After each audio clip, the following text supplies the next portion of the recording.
What's up everybody? It's time to dive into some more Halo Machinima. I chose 6 for this video and I wanted to do something a little special for you guys. So 5 out of the 6 videos in this one are series that you either recommended or mentioned to me.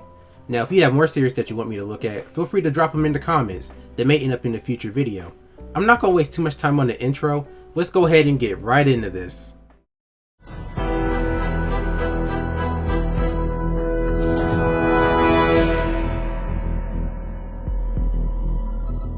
Odyssey was created by High Council Media, formerly known as Cascarab Studios. The original cut of the project was over an hour long, but instead of releasing it all at once, they gave it the director's cut treatment. Part 1 is about 23 minutes, and after watching it, I'm ready for parts 2 and 3. The video begins with a text crawl explaining the backstory of the series. It's a lot of info, so I'm going to give you guys the short version of the story. So, it starts out giving us the backstory of Miles, or Spartan A227. When the insurrection broke out on Harvest in 2547, Miles' squad, also known as Fireteam Iliad, were sent out on a mission to infiltrate the insurrectionist stronghold and gather intel on what they were up to. However, things went south pretty quickly. They walked into a trap. The insurrectionists set off a nuke, sacrificing their base and everyone in it. Miles was barely alive, and the other Spartans were declared MIA. A year later, Miles was chosen to lead a new team, Fireteam Odyssey, consisting of veteran Dex Roberts and DeMarco. In 2552, Fireteam Odyssey was sent on a mission to rescue Gunnery Chief Jack Fleming. His last known location was in New Alexandria behind Covenant lines, and that's where the action begins.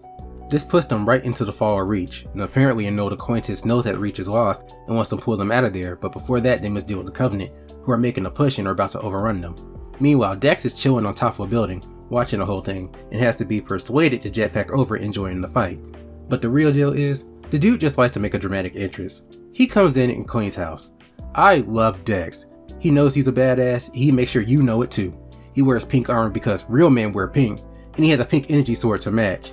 He mainly talks and grunts. My theory is that he got his throat cut like the meta or something, so when he does speak it's surprising and impactful. What was that for? How does that even work? Rich on Dex Roberts. Wait, did he just speak? After dealing with the Covenant, they meet up with Lieutenant Forge, and she explains to them that Reach is lost, and so they can live to fight another day, they need to get off the planet. Miles was reluctant at first, but in the end, he goes along with it, but before that, they need to go to a secret UNSC base to pick up an asset. I wonder what that could be. Odyssey is pretty good. I like what I've seen so far. I can't wait for parts 2 and 3 to drop.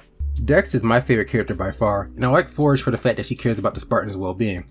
This series was inspired from Rise of the Spartans and Dawn of the Titans, and you can see the influence there. Y'all should check it out.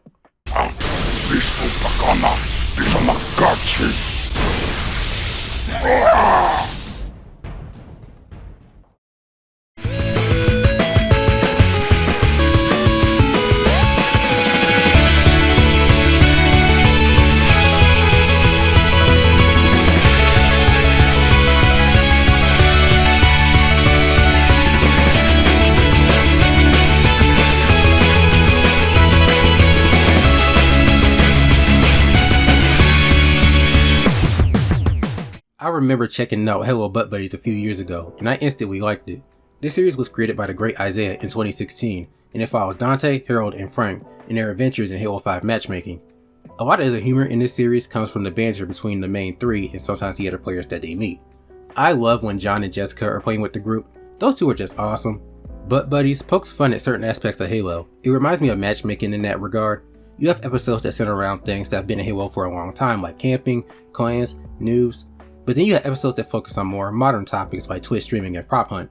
My favorite episodes are camping, prop hunt, last man standing, but my favorite part of the series is the Darknet movie. So how the movie goes is that Harold got his information stolen by a hacker because he's incredibly naive.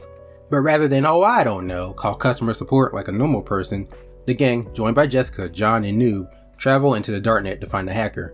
From here they have to interact with some unsavory and sketchy people to find clues as to where he might be. The movie gives a lot of depth into Frank. You see, Frank is a sad man. He is hella pervy. He's online all day, so that means he rarely leaves his house. He just has this unpleasant aura around him, but if you pay attention, you can tell he has some deep emotional issues. The movie gives some details as to why he acts the way he does, and it's actually pretty sad. I feel for him, especially because the people he confided in afterwards weren't real friends to begin with. But outside of Frank, every character has a chance to shine, especially the hacker. I loved his character. He's aloof yet menacing at the same time. In the Darknet, he's basically a hacking demigod. The battle between him and the gang was next level. Dude powered up on some Dragon Ball shit. It was amazing. Oh my god! You still think you have a chance here? Alright then, let's play a game. If you six can manage to kill me, I'll let you go. But spoiler alerts, you can't.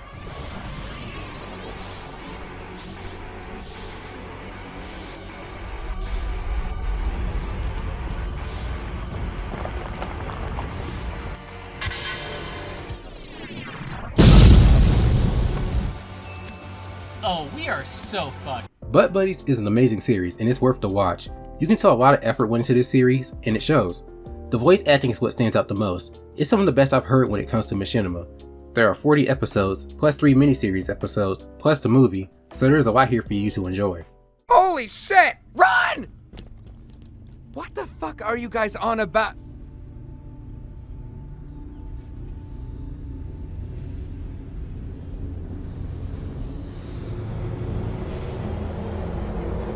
Oh, motherfucker!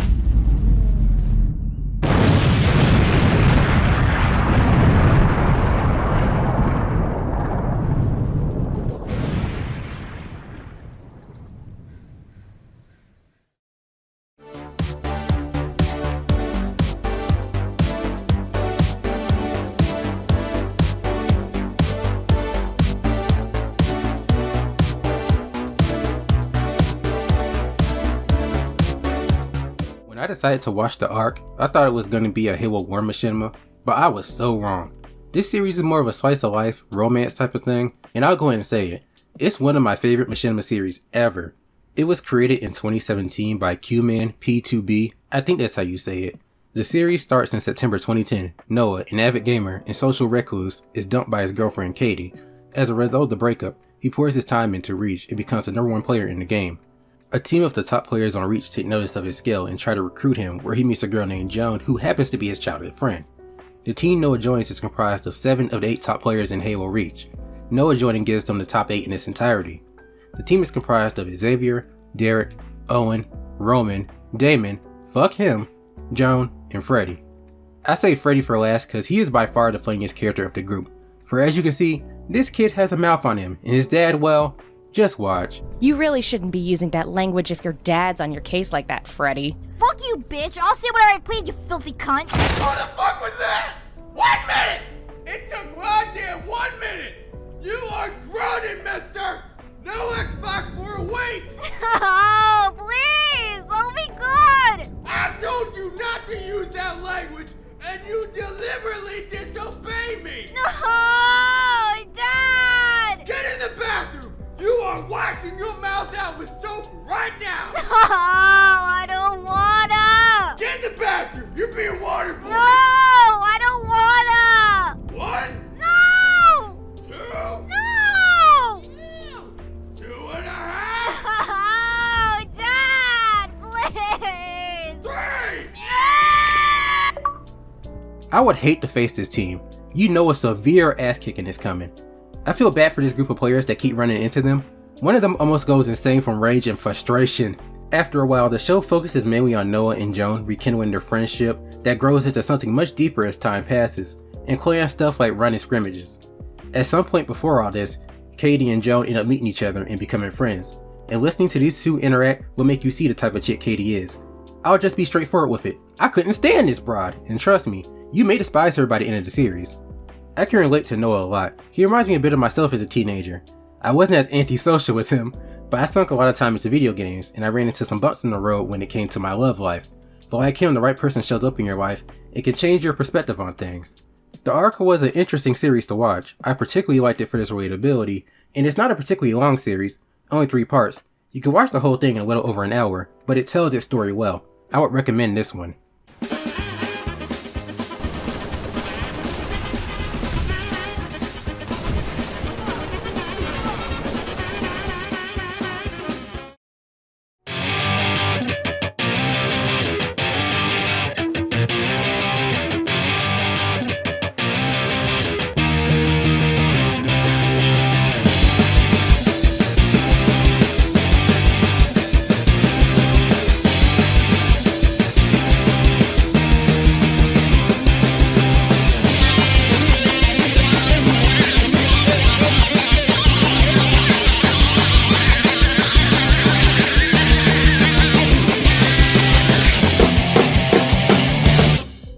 Odd Spaces was created by Little Timmy, and it falls side by side with the popular series The Unsociables.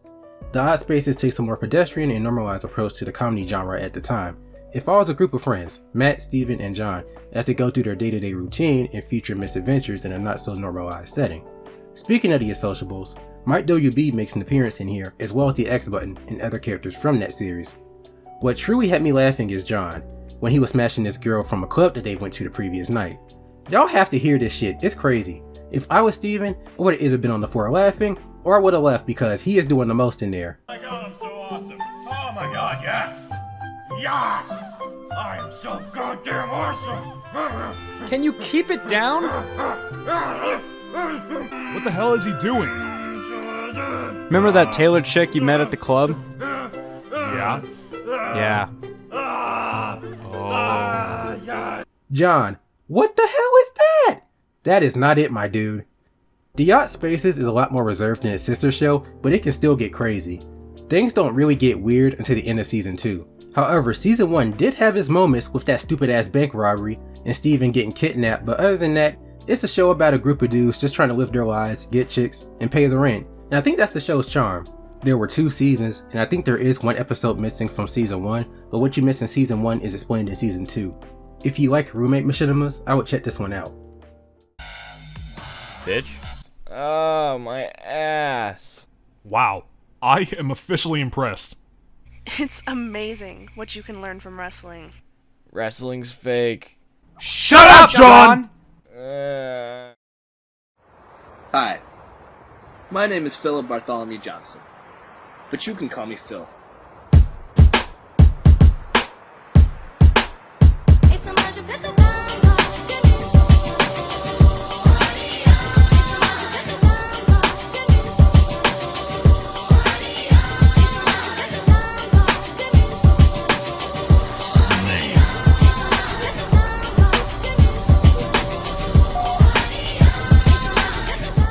Phil was created in 2008 by Blacklight Productions, and it follows the main character of the same name, Phil Johnson. He's new to Halo 3 and is just trying to find his way around the game. While on Snowbound, he meets these 2 guys, Wally and Zach. These guys' personalities speak for themselves. They're trying to get some achievements in the game so they can get the katana body armor. They become friends, and for the first few episodes, they're trying to complete some achievements while teaching Phil about the game, but they're having a hard time because, well, they're trash. I'm talking landfill trash. Well, except Phil, he gets better later on. No thanks to these 2 though. The achievement hunting falls to the wayside once they meet Chad. He's the leader of Clan Macho.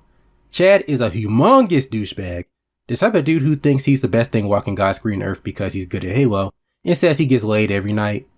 Anyway, Chad was Wally and Zach's clan leader before he got a katana and became a bigger asshole than he already was, with the only motivation being to knock Chad down a peg or 2.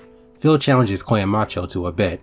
If Clan Macho wins at the UXLT, Phil's team will have to cancel their Xbox Live subscriptions, and if Phil's team wins, Clan Macho will have to cancel theirs. I said earlier, these guys are trash, so now they need to improve their skills while finding a 4th member. The following episodes center around that and helping Wally with his relationship issues. They also meet Chad's sister, who is just as good as he is. Phil picks up some things from her and becomes a bit better after that episode. I won't spoil what happens at the tournament, but in a way, you'll see their work pay off. Phil is a pretty good series, and I suggest looking at it. There are 14 episodes, but they're labeled as days, which was a good idea. It acts as a countdown to the final showdown, and tells us how long Phil has been playing the game. A lot of shit goes down in 13 days. Phil fits into that category of Halo Machinima that gives you a satirical look into the Halo community and experiences at the time. If I had knew about it, I would have put it in the Golden Age video. Another thing that I liked about this series was the theme song for it. I can't explain it, it just fits. Also, what were you guys' experience with clans? Did you meet any Chads out there? Let me know in the comments.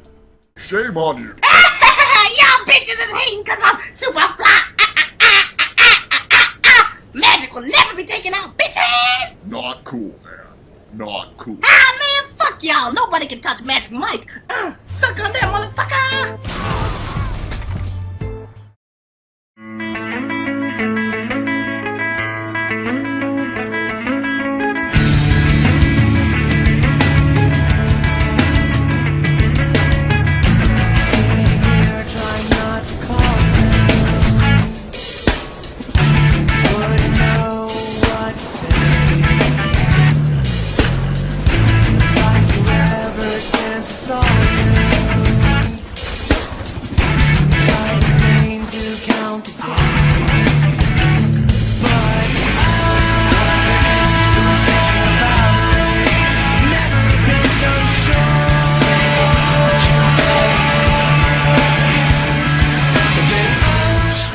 Another series that gives you that same satire is Pregame Lobby.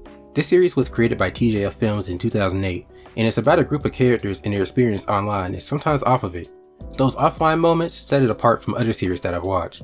The main reason why I took a liking to this one is its tone. Pregame Lobby really felt like it was just a group of friends chilling and playing some rounds of Halo and messing around in Forge. There were some quirky characters like Silent Pete. He's a mute who likes to play music through his headset. Matt, who is very annoying. He uses internet slang like how Chief does, and he sucks at the game. And then there's Commander Molander, who uses hardcore trash talk to gain an advantage over his opponents. He's the frenemy turned enemy of the series. But then you have your normal characters like Mike, Brandon, Rob, Jessica, and Rachel. My favorite episode was episode 7, when they act out a whole Final Fantasy battle sequence. The main group loses mainly because of Matt missing his Raffle Banshee. Yes, that's what the attack was called. I give him some slack because he wasn't trying to troll this time. It's hilarious when they pop up in their standoff map only to find it destroyed. The second time is because 2 of them were drunk and crashed into a tree. Pregame Lobby was a lot of fun to watch. I like how TGF went about filming the series. It really stands out even among other machinimas like it. There were 9 episodes and there was a side series called LL of the Day, which consists of mainly funny moments between the characters or character responses to fan questions. There were 7 of these, but I can only find 3 of them. Episode 1 can be hard to look at, but understandable since the series started when a lot of shows were recorded in like 360p. The series was never finished due to issues in the creator's personal life, but regardless of that, this was a fun series to watch.